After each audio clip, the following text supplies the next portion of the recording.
Hi, this is RK from RK intelligence institute.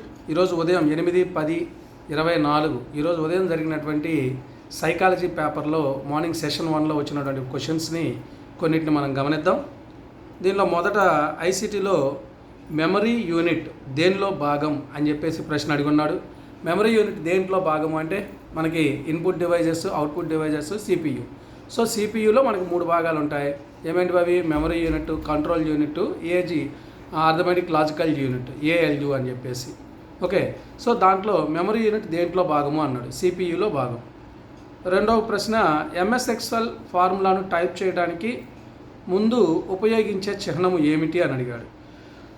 So MS Excel ఫార్ములాని మనం type చేయడానికి ముందు వచ్చేటువంటి ఏది టైప్ ముందు మనకి ఏమొస్తుంది చిహ్నము అంటే ఫస్ట్ ఈక్వల్ టు అనేది వస్తుంది. సో వాడు ఆప్షన్స్ వచ్చేసరికి ఈజ్ ఈక్వల్ టు, ప్లస్, అలానే @ అలానే డాలర్ సింబల్ ఇచ్చాడు. ఫస్ట్ మనం ఎంఎస్ ఎక్సెల్ ఫార్ములాని టైప్ చేయాలంటే ఫస్ట్ మనకు వచ్చేటువంటిది ఈజ్ ఈక్వల్ టు అనేది ఫస్ట్ సింబల్ అండి. తర్వాత ఆర్టీఈ 2009 ప్రకారం ప్రాథమిక విద్యా వయస్సు. సో ఆర్టీఈ 2009 ప్రకారం చూసినట్లయితే ప్రాథమిక విద్య ఎప్పుడు వస్తుందండి మనకి 6 నుంచి 14 సంవత్సరాలలో. గుర్తుపెట్టుకోండి, మనకు అది సెక్షన్ 3లో కూడా బిట్టు ఉంటుంది. 6 నుంచి 14 సంవత్సరాల లోపు బాలబాలికలందరికీ ఉచిత నిర్బంధ ప్రాథమిక విద్యను అందించాలి అని. అదేవిధంగా బోబో డాల్ ప్రయోగం ఎవరికి సంబంధించినది, ఏ శాస్త్రవేత్త సంబంధించినది అని చెప్పేసి, ఏ అభ్యసన సిద్ధాంతానికి సంబంధించిందని ప్రశ్న అడిగినట్టున్నారు. సో బోబోడాల్ ప్రయోగం ఎప్పుడు చేసాం? బోబోడాలు, వైకారియస్ మోడలింగ్, ఇవి రెండు కూడా మనకి పరిశీలనాభ్యసన సిద్ధాంతం. దీన్ని సాంఘిక అభ్యసన సిద్ధాంతం, అబ్జర్వేషన్ థియరీ లేదా సోషల్ లెర్నింగ్ థియరీ. ఎవరైనా చెప్పింది? ఎవరు? కెనడా దేశానికి చెందినటువంటి ఆల్బర్ట్ బండూరా. నెక్స్ట్ సిసిఈ అనగా అబ్రివేషన్ ఇచ్చాడంట. సో సిసిఈ అంటే ఏంటండి? Continuous comprehensive evaluation. తెలుగులో అడిగాడంట. నిరంతర సమగ్ర మూల్యాంకనము. సిసిఈ అంటే నిరంతర సమగ్ర మూల్యాంకనం. అదేవిధంగా స్వీయ నేర్పరులు అని ఎవరిని పిలుస్తారు? స్వీయ నేర్పరులు అని ఎవరు చెప్పారండి? గార్డ్నర్ ప్రకారం చూసినట్లయితే ప్రజ్ఞలో 8 రకాల వ్యక్తులు ఉంటారు అని చెప్పేసి, వాళ్ళలో ఒకళ్ళు స్వీయ నేర్పరులు. సో స్వీయ నేర్పరులు అని ఎవరిని పిలుస్తారు? ఎవరండి స్వీయ నేర్పరులు అంటే? వాళ్ళు ఎవరికై వాళ్ళు స్వయంగా నాయకులుగా ఎదిగిన వాళ్ళు, స్వయంగా వారి యొక్క ఆత్మ సిద్ధాంతాలు, వారి యొక్క విలువలకు సంబంధించి వాళ్ళకై వాళ్ళే డెవలప్ అయినటువంటి వాళ్ళు.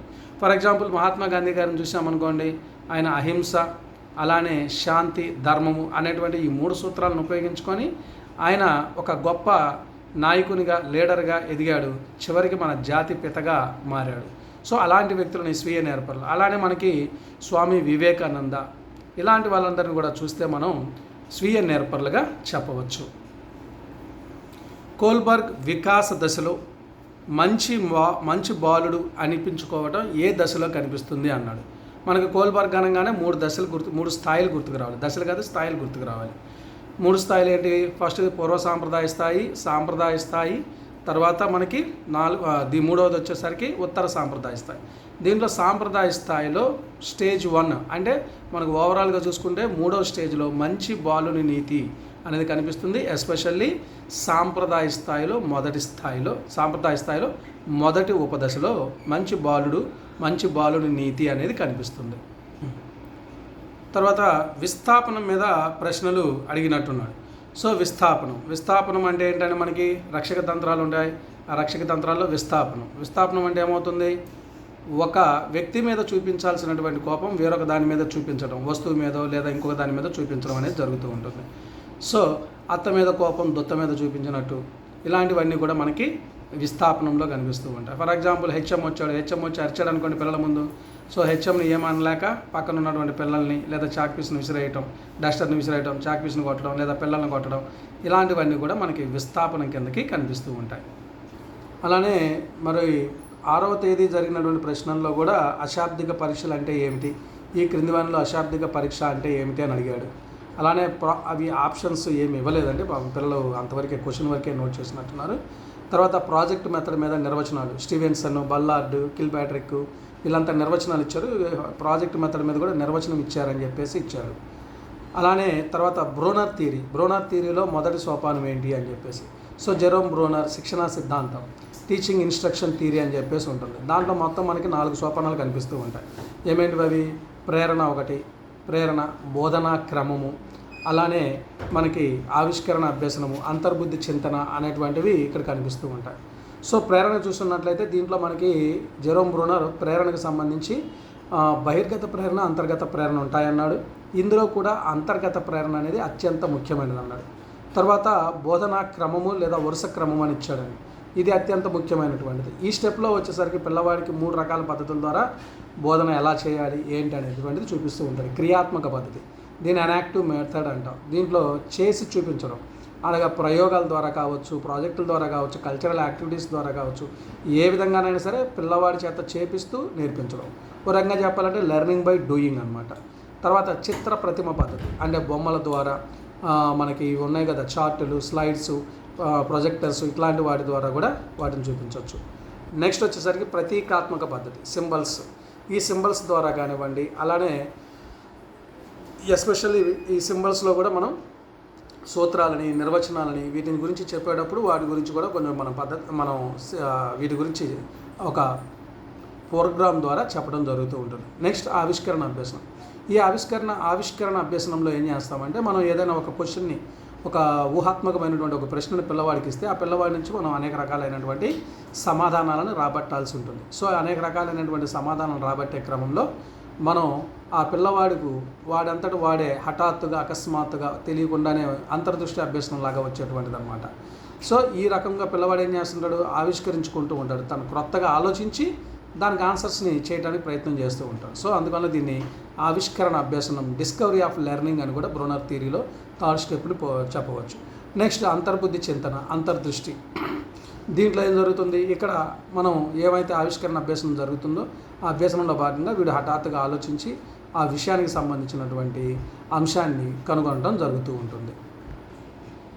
వ్యక్తి అధ్యయన పద్ధతికి మరొక పేరు అని అడిగాడు, క్లినికల్ స్టడీ అండి. శిశు అధ్యయన పద్ధతి అంటాం, చికిత్సా పద్ధతి అని కూడా అంటాం.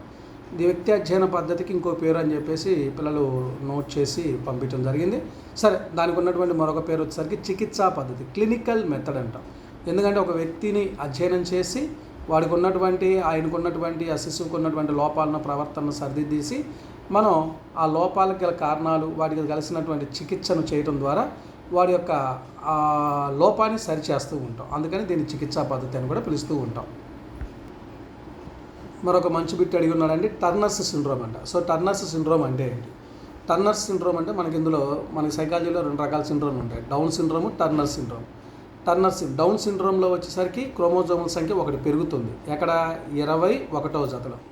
అలానే దీంట్లోకి వచ్చేసరికి టర్నర్ సిండ్రోమ్, దీన్ని వివరించింది డాక్టర్ టర్నర్. దీంట్లో క్రోమోజోముల సంఖ్య 1 తగ్గుతుంది. సాధారణంగా మన శరీరంలో 46 ఉంటాయి, ఆ 46లో 1 క్రోమోజోమ్ తగ్గుతుంది. ఎస్పెషల్లీ ఎవరిలో అంటే స్త్రీలలో. స్త్రీలు ఇందులో ఈ వ్యాధికి క్యారియర్స్, వాహకులుగా ఉంటారు. ఫలితంగా ఎస్పెషల్లీ 23వ జత లైంగిక క్రోమోజోములు, మనం అల్లోజోమ్స్ అంటాం. ఈ అల్లోజోమ్స్లో ఈ 23వ జతలో 2 ఎక్స్లు ఉండాల్సినటువంటి క్రోమోజోములు కేవలం 1 ఎక్స్ మాత్రమే ఉంటుంది. సో దీన్నే మనం ఏమంటున్నామండి? Turner syndrome. 23వ జతలో 2 ఎక్స్లు ఉండాలి, 2 ఎక్స్లకు బదులుగా 1 ఎక్స్ ఉంటుంది. సో ఇలా లోపించటాన్ని మనం ఏమంటామండి? టర్నర్ సిండ్రోమ్గా పిలుస్తూ ఉంటాం. అలానే ఈ ప్రజ్ఞాలబ్ధి మీద క్వశ్చన్ ఇచ్చినట్టున్నాడండి, ఒక లెక్క ఇచ్చినట్టున్నాడు. సో మనకు తెలుసు ప్రజ్ఞాలబ్ధి సూత్రం మానసిక వయసు బై శారీరక వయసు ఇంటూ 100. దాని మీద ఏదో క్వశ్చన్ అన్నీ ఇచ్చారు. తర్వాత అభ్యసన వక్రరేఖ గురించి, అభ్యసన వక్రరేఖ గురించి కూడా ఇచ్చున్నాడు. మరి అభ్యసన వక్రరేఖ గురించి ఒక క్వశ్చన్ అని ఇచ్చారు. సో అభ్యసన వక్రరేఖ అంటే నాకు తెలిసి అభ్యసన వక్రరేఖలో మనకి లాక్షణిక అభ్యసన వక్రరేఖ అని ఉంటుంది. దీంట్లో మొత్తం 5 స్టెప్స్ ఉంటాయి. ఏమేంటివి అవి? ప్రారంభ స్ఫూర్తి, అలానే చాంచల్య దశ, పీఠభూమి దశ, ద్వితీయ స్ఫూర్తి, శారీరక హద్దు అని ఉంటాయి. వాటిని ఒకసారి చూడండి. ప్రారంభ స్ఫూర్తి ఇప్పుడు వేగంగా ఉంటుంది. అలానే అభ్యసనం అనేది ఒడిదుడుకులుగా ఉన్నప్పుడు ఒడిదుడుకుల దశ లేదా చాంచల్య దశ, ఫ్లక్చువేషన్ అంటాం. ఫస్ట్ ఇది ఇనిషియల్ స్పాట్. తర్వాత పీఠభూమి దశ అంటే మనకి ప్లాట్యూ, లెర్నింగ్ ప్లాట్యూ అంటాం. ఒక దశలో అభ్యాసం ఆగిపోయినట్లుగా కనిపిస్తూ ఉంటుంది, అది లెర్నింగ్ ప్లాట్యూ. మరలా ఎవరైనా సరే మరలా ప్రేరణ అందించినప్పుడు ద్వితీయ స్ఫూర్తి అనగా సెకండరీ స్పాట్ జరుగుతుంది. అండ్ ఫైనల్లీ శారీరక హద్దు, ఫిజికల్ లిమిట్ వరకు వాళ్ళు చదువుకోగలుగుతాం జరుగుతూ ఉంటుంది. తర్వాత ప్రాసెస్ ఆఫ్ ఎడ్యుకేషన్ గ్రంథ రచయిత ఎవరు అని ఇచ్చారు. So the process of education గ్రంథ రచయిత ఎవరండి ఆ బుక్ రాసింది? Jerome Bruner. సో బ్రూనర్ బోధనా సిద్ధాంతం అనమాట. తర్వాత ఆర్టీఈ సెక్షన్స్ మీద ఒక క్వశ్చన్ ఇచ్చారు. సో ఆర్టీఈ సెక్షన్స్ మీద ఒక క్వశ్చను చూడండి ఒకసారి. సెక్షన్స్ నేను మీకు ఆల్రెడీ చెప్పున్నాను, ఆ సెక్షన్స్ గురించి కూడా ఒకసారి చూడండి. గౌణ లైంగిక లక్షణాలు అభివృద్ధి చెందే దశ, secondary sexual characters. So secondary sexual characters అనేటువంటివి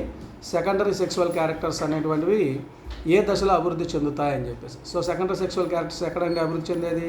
కౌమార దశలో ఈ సెకండరీ సెక్సువల్ క్యారెక్టర్స్ అన్నీ అభివృద్ధి చెందుతాయి. బహుశా ఆ కౌమార దశ మీద బిట్ అడిగి ఉంటారు. తర్వాత స్కఫోల్డింగ్ గురించి అంట. స్కఫోల్డింగ్ గురించి ఎవరు తెలియజేశారు? లెవ్ వైగోట్స్కీ కదా మనకి చెప్పింది. ఏం సిద్ధాంతం చెప్పాడు? సాంఘిక సాంస్కృతిక అభ్యసన సిద్ధాంతం, social cultural learning theory. So ఈ సోషల్ కల్చరల్ లెర్నింగ్ థియరీలో మనకి స్కఫోల్డింగ్, మనకంటే ఎక్కువ జ్ఞానం కలిగినటువంటి వ్యక్తులు ఎంకేఓలు. సో ఎంకేఓలు నుంచి అందించేటువంటి సలహా అనమాట. దాన్ని స్కఫోల్డింగ్ లేదా సారువా అంటాం. ఈ సారువా లేదా స్కఫోల్డింగ్ అనేటువంటి దాన్ని మొదటగా తెలియజేసింది మన వైగోట్స్కీ. అదేవిధంగా ఈ ఎంకేఓల జ్ఞానానికి, నేర్చుకునేటువంటి లెర్నర్స్ యొక్క జ్ఞానానికి మధ్య ఉండేటువంటి తేడాని మనం ఏమని పిలుస్తూ ఉంటాం? సో దీన్నే మనం ZPD, zone of proximal development. దీని మీద కూడా గత పేపర్లో బిట్స్ వచ్చినాయి. సో రీసెంట్గా కూడా వచ్చినాయి అనమాట. So ZPD, zone of proximal development. దీన్నే తెలుగులో మనం సామీప్యత వికాస మండలి అని పిలుస్తాం. అభ్యసన బదలాయింపు మీద కూడా ప్రశ్నలు అడిగినట్టున్నాడు. అయితే ఏది అని ఇవ్వలేదు. అభ్యసన బదలాయింపు మనకు తెలుసు కదా. అభ్యసన బదలాయింపు మనకి ఏమేమి తెలుసు? Positive learning, negative learning, zero learning transfer. అలానే ఈ మనకి పాజిటివ్ అంటే అనుకూల బదలాయింపు, ప్రతికూల బదలాయింపు, శూన్య బదలాయింపు, ఏకపార్శ్వ బదలాయింపు, ద్విపార్శ్వ బదలాయింపు. ఒకసారి జాగ్రత్తగా చెక్ చేసుకోండి. ఎక్కువగా మీకు దీంట్లో బదలాయింపులో కూడా ప్రతికూల బదలాయింపు మీద బిట్స్ ఇస్తూ ఉంటుంటాడు, ఒకసారి చెక్ చేసుకోండి. దాని తర్వాత మూక్ యొక్క ఫుల్ ఫామ్ అడిగాడు. మూక్ అంటే ఏంటి? Massive open online courses. తర్వాత తరల్, TARL, తరల్ వచ్చేసరికి టీచింగ్ అట్ రైట్ లెవెల్ అని చెప్పేసి ఇది ఉపాధ్యాయులకు సంబంధించినటువంటి ప్రోగ్రామ్ అనమాట. సో ఒకసారి ఇలాంటి క్వశ్చన్స్ అన్నీ కూడా ఇస్తూ ఉన్నారు. ప్రతిరోజు మీకు నేను టచ్లో ఉంటాను. అఫ్కోర్స్ నేను కొంచెం హోమ్ టౌన్లో ఉండటం వల్ల స్టూడియో అందుబాటులో లేదు. So what ever it maybe, ఎలాగైనా సరే మనకి ఏ రోజు జరిగిన క్వశ్చన్ పేపర్స్ని మీకు ఆ రోజు విశ్లేషణ ఇస్తాను. So friends, please like, share, తప్పకుండా సబ్స్క్రైబ్ చేయండి, అదేవిధంగా కామెంట్ చేయండి.